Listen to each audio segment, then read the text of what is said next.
Les fondations qui ont été recyclées grâce au compactage-moulage pour le contrôle de qualité basé sur les conditions d'admission doivent subir régulièrement les essais d'élution, portant sur les 26 éléments relatifs aux critères environnementaux sur la contamination des sols, les essais de chargement à la plaque, les essais de perméabilité et les mesures de densité.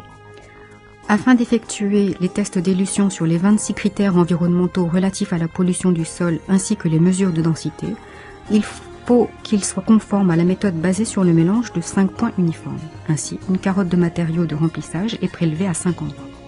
Les carottes qui ont été extraites sont analysées suivant la méthode qui est déterminée par la loi relative aux mesures contre la contamination du sol. Les carottes des matériaux de remplissage sont pulvérisées à l'aide de marteaux et de broyeurs en poudre de 2 mm ou moins.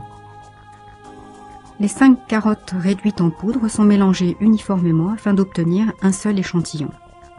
Une partie de cet échantillon est pesée, puis l'on ajoute l'équivalent de 10 fois le volume de l'échantillon en eau distillée et l'on mélange en secouant pendant 6 heures. Grâce à ceci, il est possible d'effectuer une simulation des réactions des matériaux de remplissage qui sont utilisés dans les installations face à l'eau de pluie.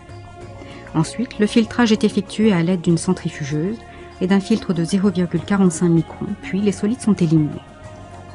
Cette eau filtrée sert à vérifier la sécurité des matériaux de remplissage en analysant les 26 substances qui sont déterminées par la loi relative aux mesures contre la contamination du sol, telles que les pesticides, l'arsenic et le plomb.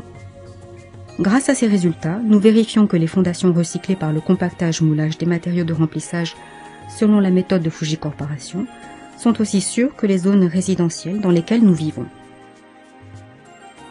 Les essais de chargement à la plaque est un test qui consiste à appliquer directement une lourde charge sur les fondations. En mesurant le volume d'affaissement, cela permet de vérifier la résistance de soutien des fondations.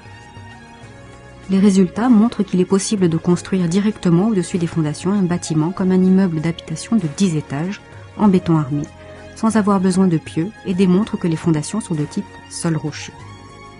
Le test de perméabilité, en mesurant la diminution du volume d'eau qui s'écoule dans un cylindre en contact avec la surface des fondations, est un test qui permet de mesurer l'imperméabilité des fondations. Grâce à ceci, nous avons pu obtenir des résultats qui nous indiquent qu'elles sont imperméables, ne laissant pas pénétrer l'eau de pluie. Nous mesurons la densité en utilisant les carottes des matériaux de remplissage qui sont utilisés pour les tests d'élution. Après avoir mesuré le volume, nous calculons la densité après avoir mesuré la masse.